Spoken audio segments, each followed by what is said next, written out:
Luar biasa ketemu anak Ronaldo.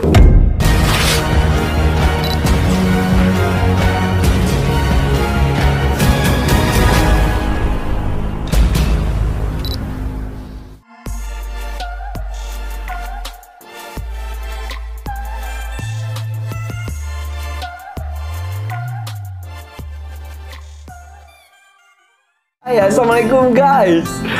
Ini kesempatan langka luar biasa ketemu anak Ronaldo. Ini Martinez nih lagi heboh banget. Semua orang ngomongin Martinez lagi nih sekarang nih. Jadi gue tuh ketemu Martinez dulu pernah di tahun 2019 kalau nggak salah. Beneran 2019. Beneran. Belum nikah kan saat itu kan? Belum nikah, ketemu di Indosiar. Dalam rangka apa ya? Liga Dangdut kalau nggak salah. Liga Dangdut, terus kamu diundang atau gimana ya? Diundang dulu karena ada diundang sama tim Indosiar. Nah di situ aku kenal, ngobrol, tukar nomor telepon. Dari situ kita komunikasi, walaupun nggak sering, tapi ada lah ya. Ada banyak ngobrol apa. Sampai niat nikah juga dia ngasih tahu. Sampai gue nggak percaya bisa nikah juga Martinez. Oke, dan ini pernah sebelumnya juga ke Jakarta lagi, tapi nggak bisa ketemu sama aku. Iya. Akunya nggak bisa ketemu sama Martinez. Ya karena kan abang sering sibuk makanya. Nah makanya pas kemarin gue kan bawain acara juga di RCTI TBL. Udah gitu ada berita ketemu dengan siapa? Mesut Ozil. Apa? Mesut Ozil. Mesut Ozil. Gue mungkin semalam gini, hah? Ada Martinez lagi di Jakarta. Makanya gue semalam langsung video call ya kan. Video call janjian nanya. Besok pagi mau pulang ke Aceh jam 6.30. Jam 6.30. Pesawat 6.30. Iya, pesawat. Berarti dari sini jam berapa? Jam 5? Jam 5. Wow. Makanya malam ini udah jam 11 malam nyempetin, dan makasih loh Martinez. Sama-sama Bang. Udah nyempetin ya? Iya, siap. Oke, kalau gitu sampai jumpa. Lu gimana sih rasanya? Udah. Gimana rasanya jadi seorang Martinez? Itu tim gue juga. Jadi seorang Martinez itu gimana rasanya sih? Ya kalau misal menurut aku sih Bang, ya seperti biasa aja. Sama saya nggak pernah untuk ngandalin namanya Ronaldo, tapi cuman mungkin sebuah hikmah ketika kejadian tsunami, Ronaldo mengangkat saya menjadi anak angkatnya. Ya, mungkin Allah mempertemukan saya dengan dia. Dan nggak ada sedikit pun dalam hati saya untuk merasa sombong. Ya, bagi saya hanya orang biasa dan cuman public figure Bang. Tapi kan sekarang dari tahun 2004, waktu itu kan masih anak-anak ya, sampai sekarang pasti ada nama Ronaldo di belakang kamu gitu. Risih nggak sih orang-orang? Ya Martinez mana? Martinez Ronaldo. Ya kalau misalnya itu sih Bang, biasa aja. Karena saya ngefans juga sama dia, dan saya udah lama kenal sama dia. Dan malah semua orang tahu, meskipun di negara dia juga tahu kalau misalnya saya itu menggunakan namanya Ronaldo di belakang. Jadi nama kamu sekarang Martinez Ronaldo? Iya, kebanyakan orang panggil gitu Bang. Tapi nama asli kamu siapa sih? Nama asli Martinez aja Bang. Aja? Ya, nggak ada pakai aja, cuman Martinez. Martinez Sarbini. Martinez artinya apa sih? Tahu nggak sih? Itu dari bahasa apa ya? Itu dari bahasa Aceh. Kalau barat Martinus. Kalau barat Martinus, Ya, ini Martinez, makanya banyak orang salah ngomong Martinus, bukan Martinez gitu. Nah, sebelum kita ngobrol lagi, ini sebetulnya ini bukan bingkisan, ini ada sesuatu mungkin akan kita mulai cerita dari ini ya. Ini dari seragam inilah, bukan yang ini sih. Mirip gak sih? Ya mirip. Ini mah timnas Baju Portugal. kecil ya. kecil. Dari baju seperti, bukan ini, baju yang seperti inilah akhirnya seorang Ronaldo mengenal Martinez. Kalau Martinez mah pasti sudah kenal Ronaldo. Maaf ya. Dulu dia tidak sehebat seperti sekarang Ronaldo. Dulu waktu dia dekat dengan saya, umurnya masih 18 tahun. Jadi Ronaldonya. Saat 2004 itu umur berapa? 8 tahun. 7 tahun, 8 tahun. 8 tahun.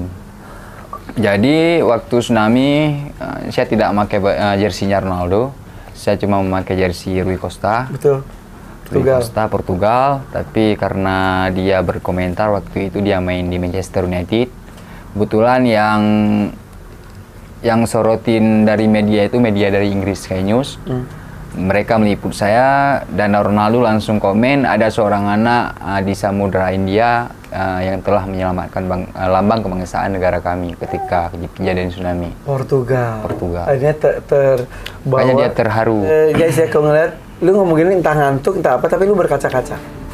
Jadi gini, gue beberapa kali ngobrol dengan teman-teman Aceh. Gue tuh termasuk yang suka ke Aceh dan gue suka banget orang-orang Aceh, alam Aceh gue tuh suka. Jadi kalau gue ngajak ngobrol dengan orang Aceh khususnya yang mengalami kejadian tsunami, beberapa orang gak kuat. Beberapa orang tiba-tiba terbayang apa yang sedang terjadi saat itu, termasuk Martunis. Iya, betul Bang. Umur 7 tahun saat itu. Umur 8 tahun. Kita ngobrol saat itu. Iya. 8 tahun. Saat kejadian, sebetulnya kamu sedang apa saat itu? Waktu itu sedang main bola sama teman-teman, jadi tiba-tiba gempa. Saya langsung pulang ke rumah bersama dengan teman-teman, dan saat itu saya panggil ayah di Tambak. Dan ketika saya pulang dengan ayah, tiba-tiba beberapa menit kemudian tsunami. Sebentar, gempa itu di Aceh sebetulnya saat itu sudah seringkah atau itu pengalaman pertama kamu merasakan gempa?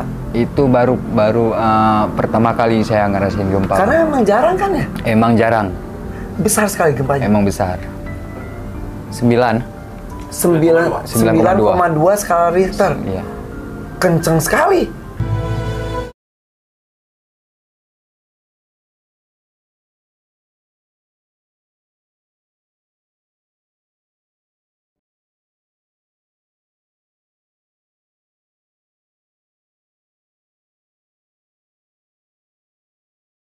Iya Bang. Tapi bangunan banyak yang rubuh ketika gempa? Ketika gempa waktu itu banyak Bang. Kamu umur 8 tahun lari pulang? Pulang, lari, jadi duduk sebentar di pinggir jalan semuanya, dan ada tetangga dan juga ada beberapa warga yang di situ. Kemudian dalam selang berapa menit, 3 menit, langsung tsunami. Saat itu kamu udah bersama bapak kamu? Udah. Dan ibu kamu? Iya, betul. Dan 2 sama kakak ibu, kamu? Yang, adik dan kakak. Adik dan kakak. Berlima? Berlima. Air tiba-tiba datang? Ya, datang. Maaf, sebelumnya kita bahas ini nggak apa-apa ya? Ya, boleh Bang. Karena beberapa orang sempat nggak mau dibahas karena trauma. Iya, betul.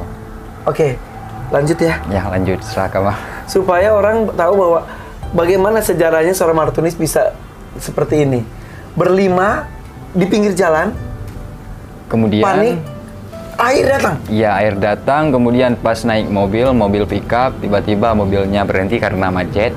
Air belum banyak? Itu belum banyak Bang, masih segini lah. Terus? Tiba-tiba datang ombak yang paling besar, langsung dihantam. Sebentar, itu mobil keluarga atau? Mobil pickup, ya termasuk mobil saudara juga. Ngumpul satu pickup? Ya, ngumpul. Di pickup itu ada? Ada semuanya, tetangga, saudara, ada semuanya. Tiba-tiba datang air besar? Iya, besar Bang. Pertama kecil kan, seperti banjir, kemudian datang ombak besar. Porak-poranda? Di situ saya mulai terpisah dengan ibu, adik, dan kakak semua.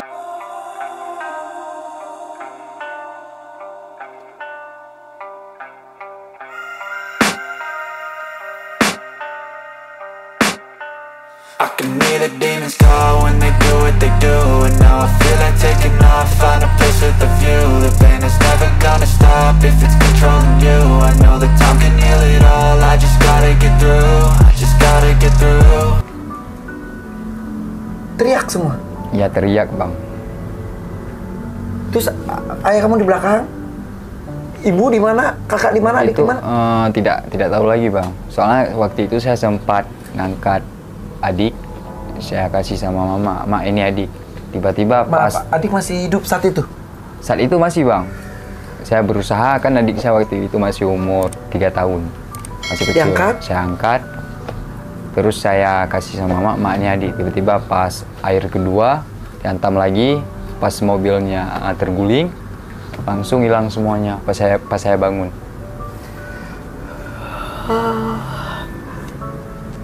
Saya ulang ya, air biasa. Yang kedua itu seperti ombak. Emang ombak. Ombak. Ombak besar. Hilang lagi, kan ombak bisa hilang. Ya, hilang. Hajar lebih besar lagi. Lebih Jadi besar. yang kedua itu belum sampai porak-poranda. Ya, belum. Yang ketiga, bar. Rata semuanya, rumah semuanya rata.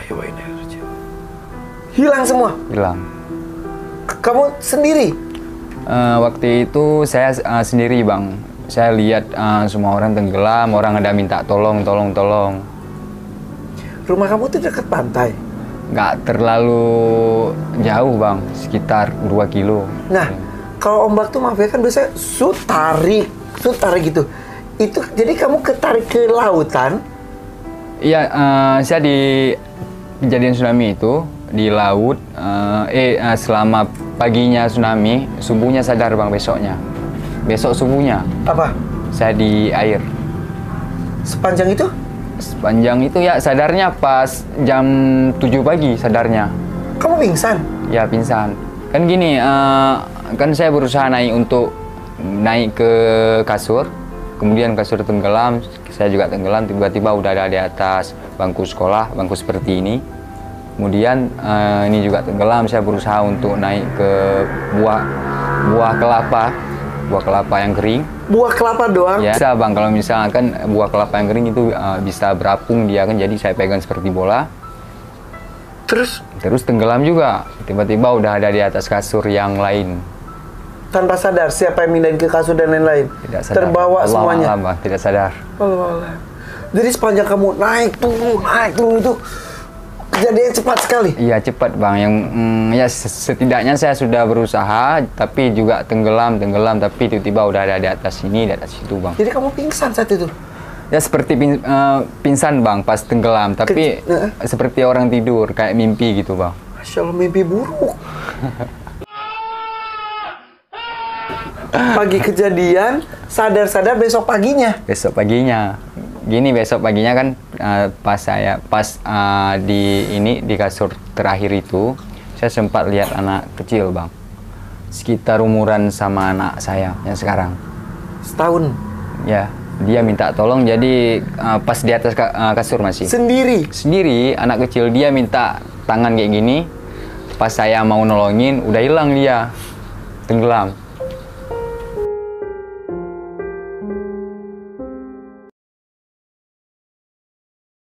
Yang kamu di membuat atas saya kecewa bang. Pas sampai sekarang bersalah? Iya, bersalah sih bang. Karena emang udah kena bang tangannya. Kamu cerita ini masih kebayang banget? Ya masih bang. Jadi terus gitu? Ya gitu, tiba-tiba tenggelam karena kasurnya udah bocor bang. Di kasur itu akhirnya kamu sendiri? Sendiri bang, dia juga sendiri. Seperti beradu gitu bang, lewat gini bang. Kelihatan tenggelamnya? Iya kelihatan bang.